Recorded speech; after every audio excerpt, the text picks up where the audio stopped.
Welcome back, my subscribers. Today I'm talking about my first impressions of moving away from an A7 IV to an A7R V.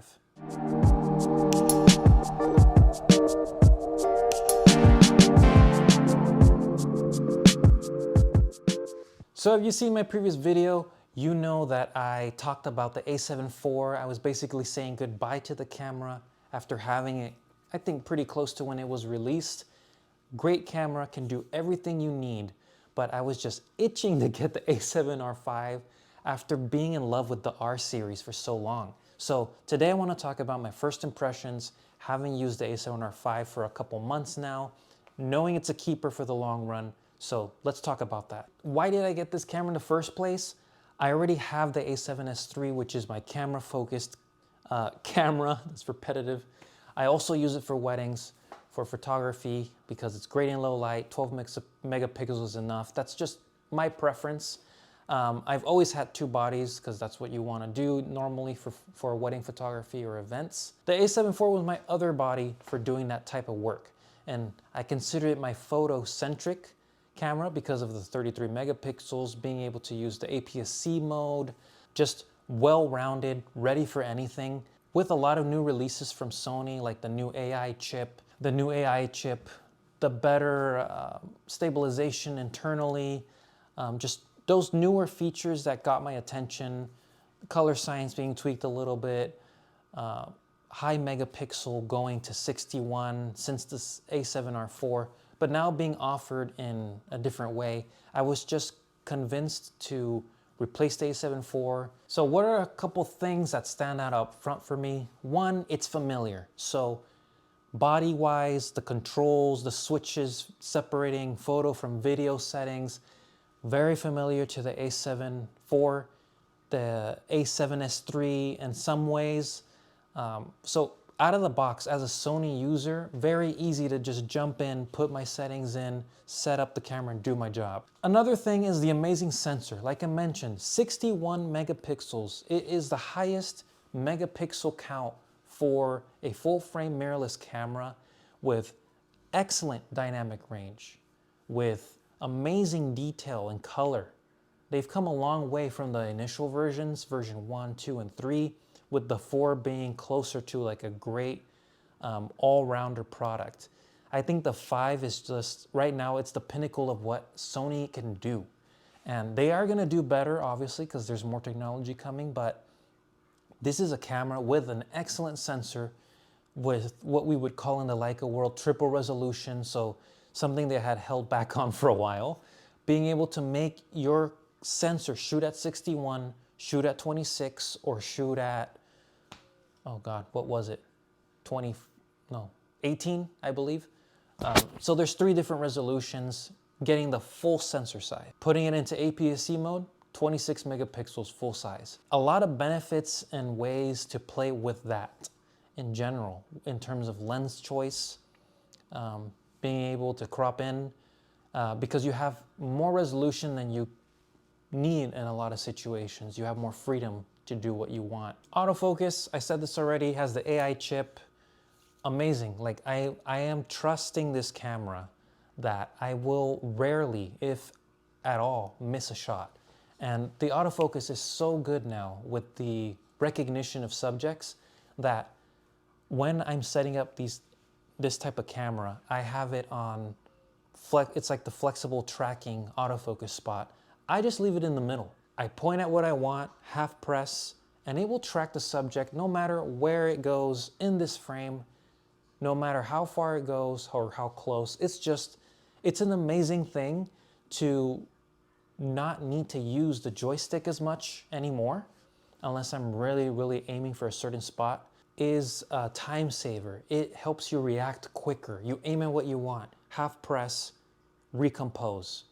You no longer need to be fidgeting with the joystick, moving on the touch screen. It's just so easy now, and Sony's making it so easy that I think a lot of us are starting to take it for granted how amazing and easily we can get great results without thinking about it. This camera will make you think about it because you have 61 megapixels and you do not want to waste shots. So Never forget that it's all about your composition and keeping in mind, knowing your subject, what you want to shoot and express from that shot. So don't let all this amazing technology make us lazy. So please focus on what's important. The technology is just amazing though, because it's making us get to where we want to get faster. All right, video. I am a hybrid user.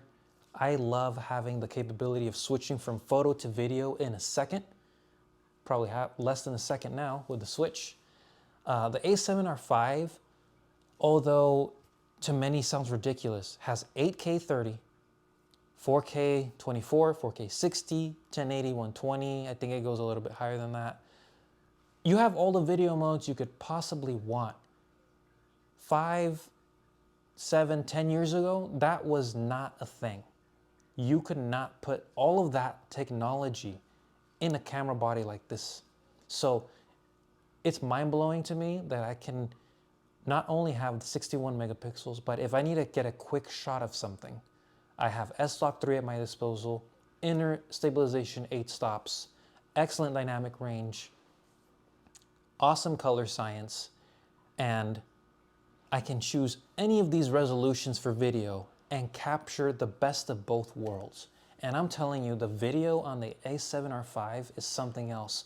As much as I love the A7S III because it's just my workhorse camera for video, I took a quick shot when I was testing the Sigma 70-200 Sport, and I was able to, even looking at it from a phone, I was able to zoom in so much because there is so much detail coming from this sensor into the video file.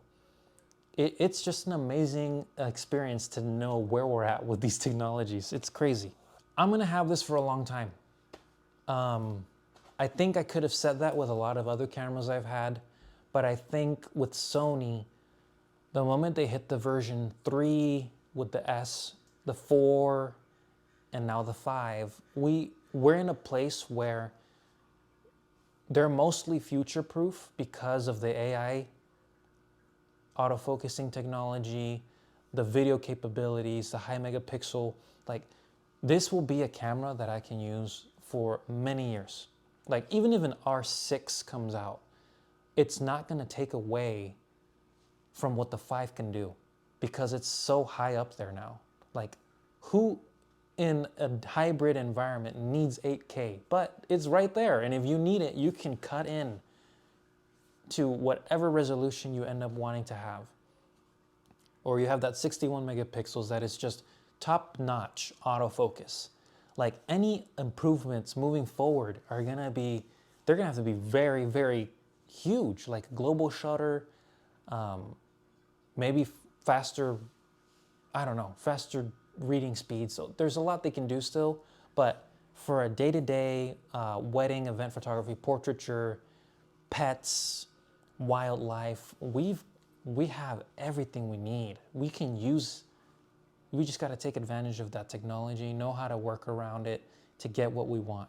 But it's just really advanced. So that was something that also convinced me. Aside from this being a great investment for myself, I will be back with more videos. I really want to, like I said, show you the image quality, show you the video capabilities, handheld, gimbal, like all of that stuff. I want to test it to the limit with all the variety of lenses I can get my hands on, and I think it's going to perform great. But I'll be back to report. Thank you for watching.